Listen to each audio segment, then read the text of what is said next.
La situación que está viviendo el país, la del sistema penitenciario, es otra más dentro de esta crisis institucional por la que atraviesa el Ecuador, por la falta de competencia, por la ineficacia de un gobierno que claramente ha demostrado que primero desconoce la realidad y que mucho menos puede tener una solución o una acción directa para encontrar una solución que garantice la seguridad.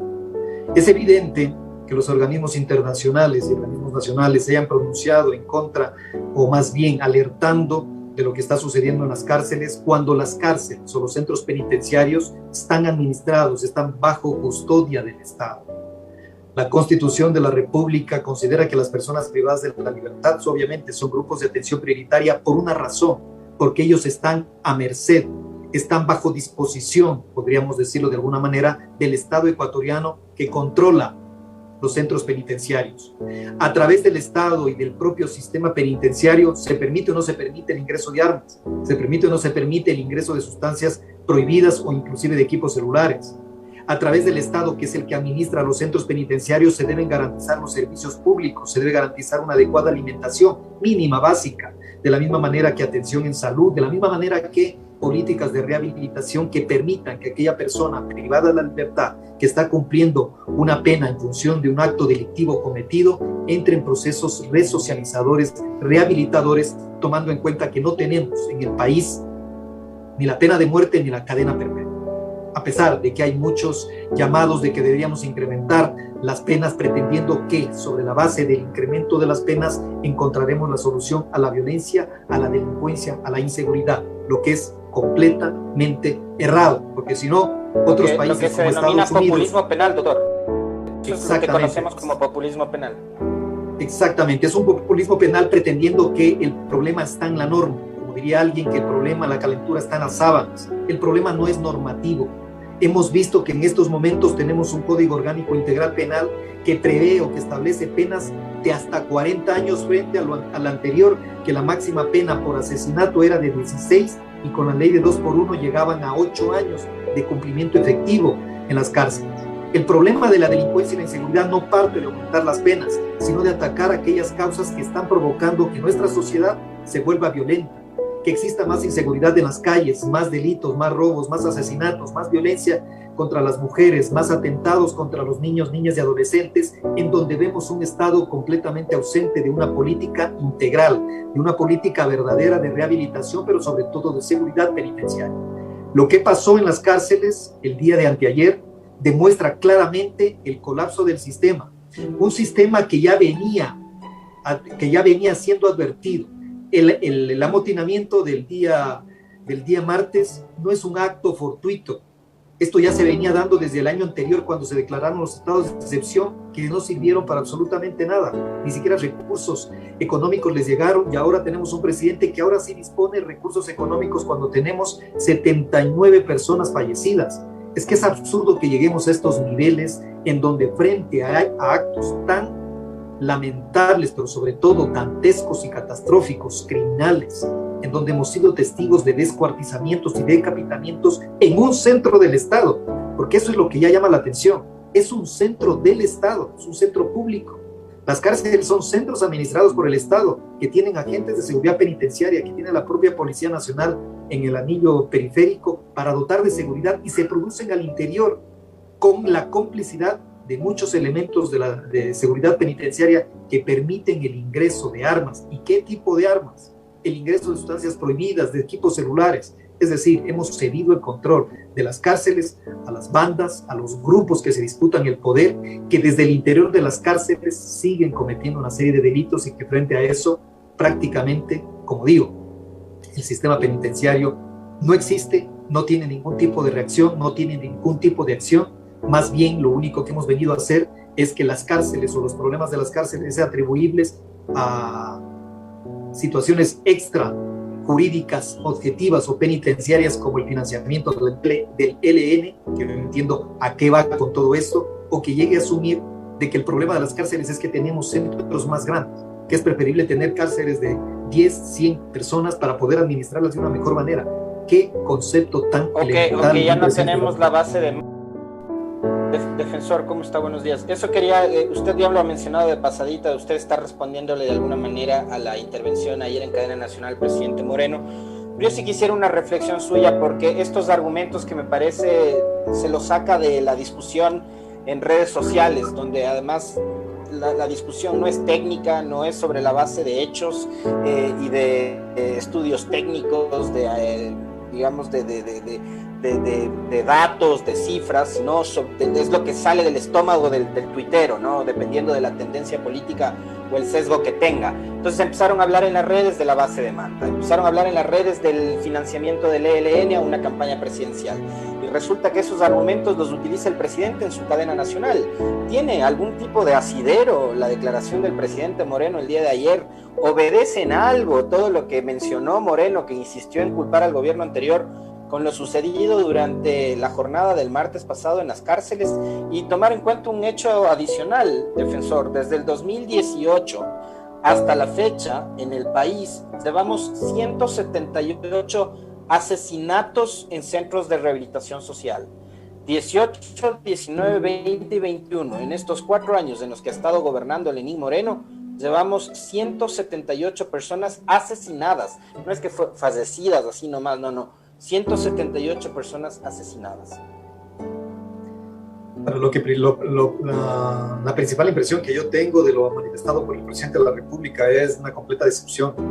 Un presidente que desconoce completamente la realidad en la que vivimos, que ya lo ha demostrado además. O sea, no es la primera vez que nos dice que él no le interesan los problemas nacionales del país. El tema de la vacunación, mire que seguimos con un ministro que no aparece, que no nos dice nada, que no nos entrega un plan de vacunación, que privilegia intereses particulares, acusado de actos delictivos, de corrupción, de peculado, de tráfico de influencias, y sigue al frente del Ministerio de Salud y no nos cuenta cómo va a ir el plan de vacunación, cuántas vacunas se van a distribuir.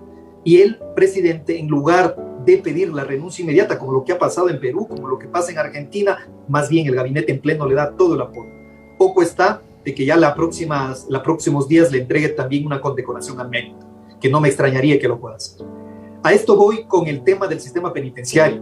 No es posible que sigamos asumiendo culpas de terceros o de anteriores gobiernos, porque si fuera así la lógica, deberíamos entrar con la primera culpa inicial del primer gobierno ecuatoriano de Juan José Flores, porque seguramente él fue el responsable de no haber articulado un Estado eficiente que siente las bases de un Estado moderno de aquí a 200 años, y así seguiríamos sucesivamente hasta terminar con Adán y Eva. O sea, no se trata de encontrar responsabilidades en anteriores gobiernos, porque él es el que está al frente del gobierno nacional desde hace 4 años. Se supone que cuando uno asume la candidatura a la presidencia de la República, sabe lo que tiene que hacer y de qué forma lo debe hacer, con un equipo humano, profesional, dirigido en cada una de las carteras de Estado, que nos permite encontrar soluciones a los problemas. Los problemas siguen siendo esos y mayores, de mayor urgencia y gravedad.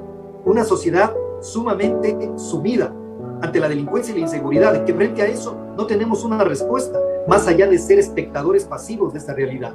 Ahora vemos que en una institución administrada por el Estado se producen actos que realmente siguen hasta con la sensibilidad humana. ¿Cómo es posible que hayamos sido testigos de descuartizamientos, decapitamientos al interior de una cárcel que es controlada por el Estado? Que adicionalmente estos no son actos aislados, sino son actos que se vienen repitiendo desde el 2018, desde el 2019, del 2020. Hemos visto reclamos y sobre todo amotinamientos y ejecuciones al interior de las cárceles. 178 muertes violentas a las que usted debe sumarle, Alexis, aquellos suicidios o muertes naturales, que obviamente se las registra como muertes naturales, pero son producto inclusive de muertes violentas que había que también investigar. Aquellos suicidios que se producen al interior de las cárceles no son suicidios, sino son productos de acciones propias, inclusive de los propios personas privadas de la libertad, que obligan a este tipo de actos. Es decir, si no tenemos la información y la descripción de la realidad, es fácil entrar en responsabilidades del otro. Es que el otro me dejó centros carcelarios tan grandes que yo no puedo administrarlos. Imagínense llegar a tener esa explicación, que los centros son tan grandes que no los puedo administrar. Es decir, el propio presidente de la República reconoce su incapacidad de administrar un centro penitenciario, como del Centro Regional de la Tacunga o el Centro Regional del Litoral. Empieza a asumir la responsabilidad, o más bien echar la responsabilidad de que hay un hacinamiento carcelario, cuando no se da cuenta que este hacinamiento carcelario no nace hoy, Este hacinamiento carcelario ha sido una constante en toda la historia de la situación penitenciaria del país. Lo teníamos antes del 2014, lo teníamos en la década del 90 con las personas privadas de la libertad que no tenían condena, pero son las que estaban estaban en las cárceles. Lo mismo sucede actualmente. Más del 30% de personas personas privadas de la libertad son procesadas, es decir, no tienen una condena en firme. 30%. Eso indudablemente se justifica un hacinamiento. Y frente a eso, ¿cuál es la acción? Ninguna.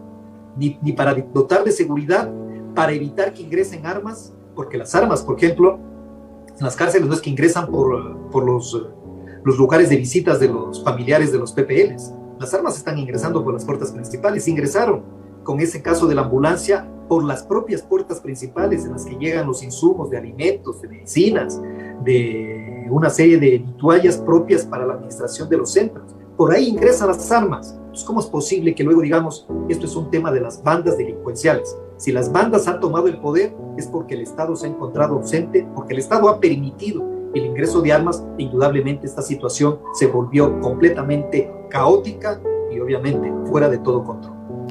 Doctor Carrión, mucho que tras la eliminación del Ministerio de Justicia el tema de los centros carcelarios se complicó y esta es consecuencia de aquella decisión, por un lado. Por otro, el haber encargado solo al estamento policial, aunque sea en servicio pasivo, de la dirección de rehabilitación también sería otro error, porque se olvidó de lado la rehabilitación. ¿Usted coincide con esos criterios? Bueno, indudablemente que muchos de los problemas que está pasando actualmente el país es porque lo que les venía comentando, una falta de política penitenciaria, de seguridad penitenciaria, una falta de política integral de rehabilitación social. Y eso parte, por supuesto, del hecho de haber dividido el Ministerio de Justicia en dos secretarías que no han tenido ni la fuerza ni la necesaria preparación o capacitación e incidencia en el sistema. La Secretaría de Derechos Humanos prácticamente que se ha limitado simple y llanamente a temas de promoción y prevención de derechos humanos, pero con escasa incidencia, y por el otro lado el SNAI, que lamentablemente ni ha tenido los recursos económicos ni una directriz completamente clara del organismo técnico de rehabilitación social, porque no nos olvidemos de aquello, hay un organismo técnico de rehabilitación social establecido en la ley, que no ha tenido ni la convocatoria ni las llamadas adecuadas para que se puedan reunir o nos podamos reunir las instituciones que formamos parte de este organismo. Ministerio de Trabajo, Ministerio de Salud, de Cultura, de Deportes, el MIES y obviamente la Defensoría del Pueblo para articular una política integral de rehabilitación social, una política criminal. No ha habido ningún tipo de adecuado llamamiento, convocatoria, un seguimiento a este tipo de políticas. Este organismo se reúne de vez en cuando unas 2 veces al año. En el estado de excepción casi no se reunía, pese a que de acuerdo al estado de excepción tenía que reunirse constantemente para vigilar, supervisar y acompañar al SNAI en este tipo de política. Pero lamentablemente, como digo, Yesenia, aquí hemos tenido de la falta de visión. Si los profesionales o los técnicos o los funcionarios desconocen la realidad, mucho menos van a tener acciones directas para contrarrestar y eliminar la inseguridad en las cárceles, controlar la violencia que se está produciendo. Y eso parte, lamentablemente, de la falta de visión de un gobierno que está más preocupado por MasterChef antes que darle cuentas al país de lo que está sucediendo y de cómo se va a solucionar estos problemas, porque no podemos esperar hasta el 24 de mayo que haya un cambio de gobierno para actuar sobre estas realidades. Mientras sea presidente de la República, tiene la obligación de actuar, y esa obligación involucra tomar acciones que vayan con el objetivo de garantizar, tomar el control de las cárceles y garantizar la seguridad, tanto de la vida, de la integridad de las personas privadas de la libertad, como indudablemente de la propia ciudadanía que se encuentra aterrorizada con estos actos y que la sensación de inseguridad ha incrementado, se ha aumentado en el país, y esto es a consecuencia de la falta o de la escasa participación y sobre todo acción directa del Estado ecuatoriano. Una de las cosas a las que ha dado esta coyuntura compleja, difícil y muy dolorosa que hemos vivido durante esta semana y también en eventos repetidos en años anteriores, defensores, nuevamente ese recrudecimiento del odio, ¿no? Y hay que entender acá que estas 40.000 personas que hoy se encuentran privadas de la libertad, muchas de ellas por cuestiones y por condiciones distintas, han tenido que enfrentar probablemente situaciones adversas de las que nosotros hemos tenido que enfrentar, y probablemente ellos crecieron y se desarrollaron en un ambiente no apropiado, ¿no? Pero hoy vemos que hay un odio, también una descarga de odio, de bronca en contra de estas personas, y que las redes sociales también se han convertido en la plataforma para aquello, y que empiezan también a hablarnos de una sociedad que se está deshumanizando, ¿no? O sea, no queremos prácticamente ya entonces centros de rehabilitación que les permitan a estos ciudadanos reinsertarse nuevamente después de cumplir una pena, sino que prácticamente estamos hablando de animales, ¿no? De animales, de bestias que están encerrados en un lugar X. O sea, resulta realmente doloroso leer gente que uno creía era distinta, pero refiriéndose en estos términos. Creo que también como sociedad tenemos que replantearnos el análisis a profundidad sobre esta materia, defensor. Completamente de acuerdo, Alexis. Yo creo que a nivel de la sociedad necesitamos que este pacto social volverlo a afianzar, a consolidar. Estamos en un pacto social, y cuando hablo de pacto social está toda la institucionalidad pública, privada, organizaciones, sociedad civil. Si no nos damos cuenta que lo que estamos sembrando es justamente caos y violencia, cuando a la justicia la hemos convertido en la principal herramienta de ajusticiamientos políticos, de solución de controversias políticas a través de la judicialización de la política. Yo cuando le escuchaba vino a mi mente no el recuerdo, sino la situación de lo que está sucediendo en el caso de las vacunas, de las pruebas COVID en el municipio, que se ha iniciado el juicio penal frente al proceso penal iniciado con Jacobo Bucarán. Dos circunstancias muy parecidas en cuanto a las personas procesadas, es decir, por un lado tenemos una persona joven, por el otro lado una persona que está próxima a ser adulto mayor de 64 años, que tuvieron un tratamiento distinto. A uno de ellos prisión preventiva, al otro de ellos le damos arraigo o prisión domiciliaria porque está afectada su salud, a una persona más joven. Cuando entramos en esos procesos en donde claramente se ve que existe cierta orientación política para perjudicar judicialmente a las personas, indudablemente ahí es donde se nos cae la legitimidad del sistema, porque la justicia tiene que tener parámetros completamente objetivos de actuación. Se tiene que actuar en función no de la persona, sino del acto delictivo, de la peligrosidad, de la evasión de la justicia, para medir o dotar de medidas alternativas o medidas de prisión que garanticen la inmediación del procesado al proceso como tal. Pero acá es en función del nombre, la coyuntura y el caso, de qué manera causa mayor impacto, mayor incidencia o consecuencias para la persona a la cual va dirigida esas acciones. Creo que es muy importante que el Ecuador se mire desde el punto de vista de que es necesario objetividad, imparcialidad, que lo peor que estamos haciendo es que si yo actúo de una determinada manera, cuando ya no tenga el poder, yo también seré la propia víctima de aquello que yo hice. Y eso es importante considerar, porque durante estos 4 años prácticamente el Ecuador ha asistido a una vindicta pública, en donde el gobierno actual ha querido desquitarse de los anteriores y ha utilizado las instituciones del Estado, justicia, fiscalía, justamente para este ajusticiamiento, para esta rendición de cuentas, entre comillas. Eso le hace mal a la democracia, le hace mal al Estado de Derecho, y las consecuencias las tenemos a la vista. Una sociedad polarizada, una sociedad en donde la eliminación del otro es la mejor manera de solucionar un conflicto, una sociedad en donde ve claramente cómo un sistema carcelario, que es una muestra, que es un reflejo del medio en el que vivimos, está resolviendo los problemas a punta de ajusticiamientos y ejecuciones, en donde la principal herramienta, o llamémosle así, el mensaje, es el descuartizamiento, el decapitamiento en público y a miles de usuarios, para mandar un mensaje de que aquí la ley la impongo yo, no el Estado. Imagínense los ejemplos, los mensajes que estamos enviando por una actitud de un gobierno que no ha sido capaz de asumir los problemas, de resolver los problemas, de preocuparse de las grandes emergencias nacionales que tiene este país, de poner personas y funcionarios que piensen en la realidad y en los grandes problemas del pueblo ecuatoriano y se preocupe por solucionar. Más bien hemos estado tratando de administrar un gobierno echando la responsabilidad al otro, pero no tomando acciones directas y eficaces para solucionar esta lamentable realidad que cada día, insisto, Alexis y Licenia, cada día está aumentando en gravedad, está aumentando en violencia y nos está convirtiendo prácticamente en una sociedad sumamente insegura pero llena de actitudes en donde la eliminación, la neutralización, la judicialización del otro es la norma de conducta.